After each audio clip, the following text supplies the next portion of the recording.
Manusia menurut kodratnya cenderung melakukan dosa. Semua orang merasakan dorongan melakukan dosa. Terkadang karena berbuat dosa memberikan kenikmatan dan keuntungan yang cepat. Dorongan berbuat dosa kita sebut godaan. Berfantasi seks telah menjadi godaan terbesar. Pertanyaannya adalah, apakah fantasi seks itu dosa?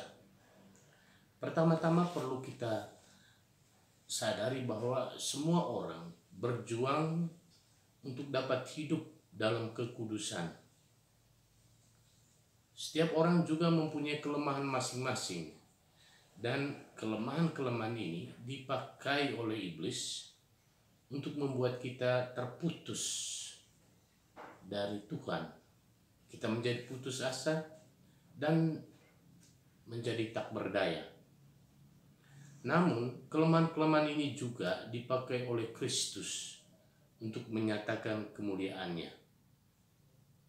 Dan hal ini hanya dapat terjadi jika kita mempunyai hubungan yang baik dengan Kristus serta terus bekerja sama dengan rahmat Tuhan untuk bertumbuh dalam kekudusan. Fantasi seks pertama kali muncul dalam pikiran. Pikiran kemudian menawarkan kenikmatan ilusif, kepuasan khayali, dan tidak nyata. Pikiran tersebut akan menguasai seseorang ketika orang tersebut tidak segera menyadarinya atau mengendalikannya. Jadi hal terpenting adalah sejak awal mengamati pikiran tentang fantasi seksual yang muncul. Amati saja dan jangan memberikan penilaian atau penafsiran apapun atau membuat konsep tentang fantasi itu. Amati saja tentang hal itu. Kemudian hentikan dialog di kepala Anda mengenai fantasi seks itu dengan cara mengakui bahwa ada suara di kepala Anda. Kemudian alihkan perhatian Anda ke hal yang lain. Keinginan untuk bertobat bisa memberikan efek dan bisa juga tidak memberikan efek.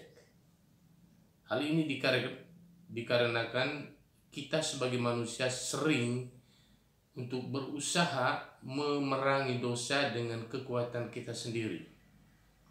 Semakin kita ingin memerangi dosa dengan kekuatan sendiri, maka semakin kita terjatuh dalam ketidakberdayaan, dalam keputusasaan, karena kita pasti akan gagal. Dosa dapat kita pahami sebagai penderitaan. Fantasi seksual menjadi awal munculnya penderitaan. Kalau tidak segera kita sadari, maka ia akan menetap. Kalau ia sudah menetap, maka akan muncul penderitaan. Anda akan menderita secara mental, bingung, hilangnya semangat, malas, tidak fokus, takut dan tidak percaya diri, dan berbagai efek yang lain. Pada saat fantasi seks datang, maka hal ini belum termasuk dosa. Namun pada saat kita secara sadar melayani fantasi seks ini, maka kita mulai berdosa dalam kategori dosa ringan. Kalau hal ini terus dipupuk, maka kita harus berhati-hati karena tinggal tunggu waktu.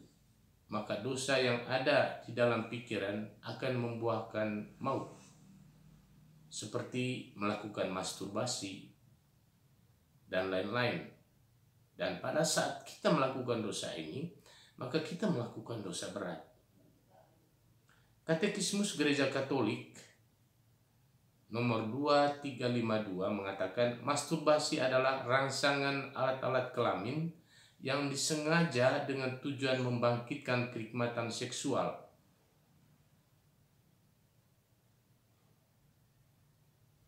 baik wewenang mengajar gereja dalam tradisinya yang panjang dan tetap sama maupun perasaan susila umat beriman tidak pernah meragukan untuk mencap masturbasi sebagai suatu tindakan yang sangat bertentangan dengan ketertiban karena penggunaan kekuatan seksual dengan sengaja dengan motif apapun itu dilakukan di luar hubungan suami istri yang normal bertentangan dengan hakikat tujuannya.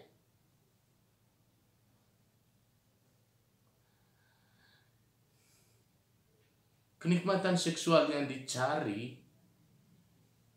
karena dirinya sendiri tidak mempunyai tujuan susila yang dituntut oleh hubungan seksual, yaitu yang melaksanakan arti sepenuhnya dari penyerahan diri secara timbal balik dan juga satu pembuahan manusiawi yang sebenarnya di dalam cinta yang sebenarnya.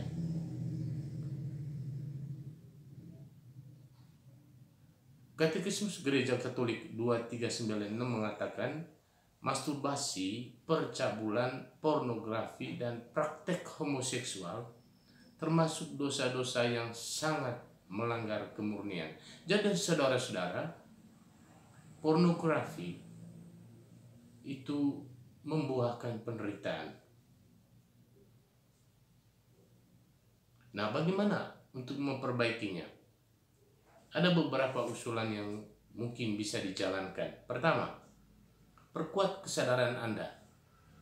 Akui bahwa ada keinginan fantasi seksual dalam diri Anda. Kesadaran ini diperlukan walaupun awalnya kecil.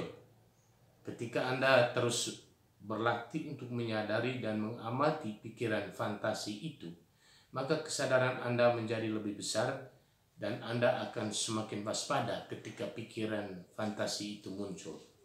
Yang kedua, kenali pemicu fantasi seksual Anda. Apakah itu kenangan masa lalu, apakah itu gambar atau video, dan lain-lain. Menjauhlah dari pemicu munculnya situasi itu. Kita juga harus mencoba untuk menghindari situasi yang dapat membangkitkan fantasi seksual. Misalkan membaca buku bacaan porno, website, situs, atau melihat gambar-gambar, film-film, maupun foto-foto yang dapat mengarahkan pikiran kepada fantasi-fantasi seksual. Yang ketiga, bangunlah hubungan yang baik dengan Tuhan melalui doa pribadi, menerima sakramen pertobatan, sakramen pengakuan, dan juga jangan lupa devosi kepada Yesus, devosi kepada Bunda Maria.